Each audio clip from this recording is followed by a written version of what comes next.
So our second exercise is one that's going to open up the hips, and it's one of my favorites to do because I tend to have tight hips for whatever reason, even though I'm pretty active.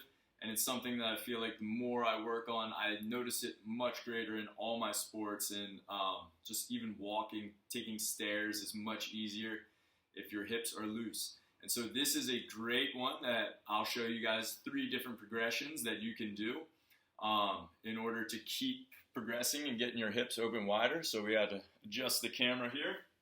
And I'm going to come down onto my yoga mat.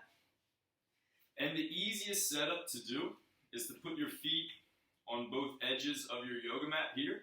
And then all I'm going to do is fold my legs down, my knee right by my left foot. All right, and I kind of have these 2 90-degree bends in my legs.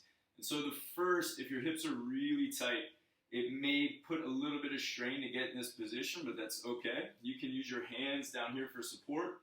And so level 1, I'll use my hands to take some of the weight off my legs and my hips.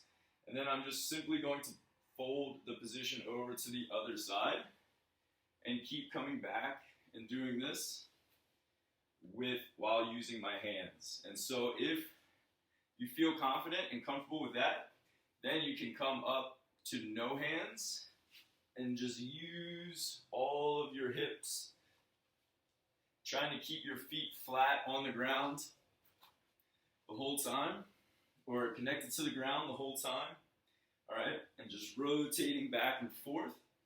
And from here, the last position, which will really open up your hip flexors, which go from your waist down over the front of your legs, is to still do this with no hands, and then come up and push your hips through. And then I'll come to the other side, get my knees on the ground, come up, push my hips through, and I can feel it opening my hip flexors as well.